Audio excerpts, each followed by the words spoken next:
실제로 돈이 있고 없고가 아니라 그 사람이 무엇을 이루고 어떤 실적을 냈는지에 따라 이 사람은 이런 일을 해낼 거야 라는 믿음으로 그 주변에 돈이 모이기 시작해요. 세상에 먼저 나의 가치와 비전을 보여주어야 합니다. 안녕하세요, 비기낸드입니다. 우리는 부업을 하든 월급쟁이를 탈출해서 창업하든 지금의 수입에 플러스 알파가 되는 새로운 수입원을 만들어 재정적 여유와 함께 부자가 되려 하는데요. 새로운 수입원을 만들 때 주목해야 할 점은 바로 나 자신의 가치입니다.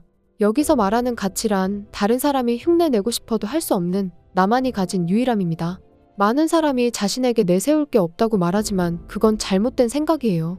오늘 마지막으로 다루는 책 끌어당김의 법칙에서는 나만의 가치를 조합하고 창조하라고 말합니다. 우리가 사는 지구상의 인구는 약 80억 명이에요. 그 중에서 나와 완전히 같은 경험을 한 사람은 당연하게도 나 자신뿐입니다. 즉, 우리는 이 지구상에서 80억 분의 1의 존재이며 세상에 오직 하나뿐인 존재입니다. 우주는 퍼즐과 같아요. 우주에 존재하는 모든 것은 퍼즐을 완성하기 위한 한 조각으로 하나라도 없으면 완성되지 않으며 개개인이 한 조각으로서 어떠한 역할과 가치가 있습니다. 나의 가치는 파동 상태로 존재하고 있고 누구에게도 관측되지 않은 상태입니다. 우리가 돈을 만들고 성공하기 위해 해야 할 일은 파동 상태의 가치를 관측해서 입자 상태로 만드는 거예요. 미국의 전설적인 광고 카피라이터 제임스 웹령은 이렇게 말했어요. 아이디어란 기존 요소의 새로운 조합에 불과하다. 이 말처럼 자기 자원을 파악하고 이미 존재하는 자원을 조합해 오직 하나뿐인 나만의 가치를 만들어야 합니다. 우리 안에는 이미 8가지 자원이 있어요.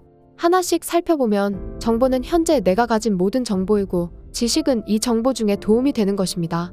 예를 들어 집 주변에 맛집이 있다는 건 단순 정보지만 이 정보를 다른 사람에게 알려주면 도움이 되는 지식으로 바뀝니다. 경험에서 성공 경험은 누군가에게 나도 할 수 있다는 생각이 들게 만들고 실패 경험은 실패를 대비하고 방지하는 이야기로 활용할 수 있어요. 지혜는 경험에서 얻은 지식으로 팀에서 프로젝트를 성공시킨 적이 있다면 인재의 성향을 파악해 적재적소에 배치한다는 지식을 얻을 수 있고 동업자와 맞지 않았던 경험이 있다면 무엇을 할지보다 누구와 할지가 중요하다는 지식을 얻을 수 있어요. 능력은 프레젠테이션 기술이나 영어 실력, 악기 연주 같은 모든 기술이 해당하고 인맥은 친구나 회사 동료 등 인간관계로 나의 가치를 누군가와 함께 합쳐서 더 큰 일을 이룰 수 있습니다. 물건은 집이나 자동차, 스마트폰처럼 실제로 소유한 물건이고 자산은 소유물 중에서도 가치가 오르는 것입니다. 부동산이나 롤렉스 같은 고급 시계, 골동품 동전 같은 건 시간이 지나도 가격이 올라가죠. 그리고 나의 가치가 높아지면 물건의 가치가 올라가기도 합니다. 2020년 영국 옥션에서는 간디가 착용했던 안경이 26만 파운드, 우리 돈으로 약 4억 원에 낙찰되기도 했어요. 나의 8가지 자원이 별로 가치가 없어 보일지도 모르지만 다른 사람에게는 매우 가치 있는 자원일 수도 있어요. 예전에 저자의 강의를 들었던 수강생 중에 저한테는 아무것도 없어요 라고 했던 여성이 있었는데 그 사람은 시중에 파는 카레 가루를 쓰지 않고 향신료만 써서 몸에 좋은 카레를 만들 줄 알았어요.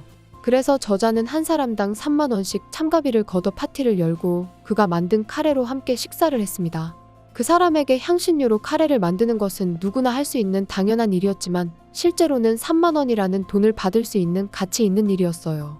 치킨 브랜드 KFC의 창업자 할랜드 데이비드 샌더스는 40세의 켄터키주 코빈에 주유소를 차렸는데 주유소 한 구석에 샌더스 카페라는 작은 식당을 열었고 그 샌더스 카페의 주력 메뉴가 프라이드 치킨이었어요. 그런데 근처에 고속도로가 생기고 식당 앞에 도로에 차가 다니지 않게 되자 경영난으로 65세 때 도산하고 말았어요. 이때 샌더스는 각 지역의 식당에 프라이드 치킨 만드는 방법을 알려주고 한 마리씩 팔릴 때마다 5센트의 인센티브를 받는 비즈니스 모델을 생각했고 70대에 미국 전역을 돌며 프랜차이즈 계약을 위한 영업을 뛰었습니다. 현재 KFC는 전 세계 142개국에 2만 5천 점포 이상이 있을 정도로 유명해졌고 샌더스의 얼굴을 모르는 사람이 없을 정도가 되었습니다. 인생은 스스로 만드는 것이고 너무 늦은 때란 없다. 내가 가진 자원이나 가치를 좀 더 넓은 세상에 드러내면 가치를 느낀 사람들이 그것에 공명해 즐거워하고 돈을 지불합니다. 아이디어로 시장 전체를 바꾼 예도 있는데 바로 아이폰입니다. 프레젠테이션에서 잡스는 전화와 아이팟, 개인용 정보 단말기를 하나로 합친 획기적인 제품을 만들었다면서 아이폰을 발표했어요. 아이폰은 그때까지 존재하지 않던 조합으로 탄생한 혁신적인 상품으로 스마트폰이라는 새로운 시장을 만들었습니다. 이처럼 이미 가지고 있는 자원을 조합해 독자적인 가치를 가진 무언가를 만드는 일이 가능해요. 처음에는 내 나름대로 이름을 붙인 독창적인 콘텐츠에 대해 확신이 없고 상대방에게 정확하게 설명할 수 없어도 괜찮아요. 우선 자원을 조합해서 새로운 무언가를 만드는 일이 중요합니다. 천재 이론물리학자인 알베르트 아인슈타인은 이렇게 말했어요. 언뜻 보기에 우스워 보이지 않는 아이디어는 희망이 없다. 현재 나에게 있는 자원을 깨닫고 그 자원을 조합해서 아무도 생각하지 못한 새로운 무언가를 발견하는 것이 중요합니다. 지금은 그 새로운 무언가를 제대로 설명할 수 없다고 해도 새로운 시도를 한 것, 새로운 콘텐츠를 창조한 것이 훨씬 더 중요합니다. 우리도 할 수 있습니다. 돈을 가진 사람은 실제로 자신이 가지고 있는 현금보다 자산을 이야기합니다. 자산이란 실제 현금과 계좌에 찍힌 금액 외에도 부동산과 주식, 심지어 빚까지도 포함됩니다. 예를 들어 대부분은 자산이 1,000억 원이라고 해도 현금이나 계좌에 1,000억 원이 있지 않고 여러 가지 자산을 합해서 얼마인지 말하는 것입니다. 세상에는 현금이 600만 원밖에 없어도 몇십억 원이나 돈을 끌어모을 수 있는 사람이 존재해요. 투자로 돈을 만드는 유형자산을 가지는 일도 물론 중요하고 꼭 해야 할 일이지만 자산에는 무형자산도 존재합니다. 무형자산이란 특허나 상표, 기업 노하우와 경험, 지혜와 신뢰, 건강 등 눈에 보이지 않는 자산으로 무형자산을 활용하면 돈이 없어도 성공할 수 있습니다. 이미 나에게 있는 8가지 자원은 나만의 소중한 무형자산이에요. 가장 행복한 삶은 부자보다는 자산가입니다. 우리는 무형자산을 활용하는 자산가를 목표로 삼아야 합니다.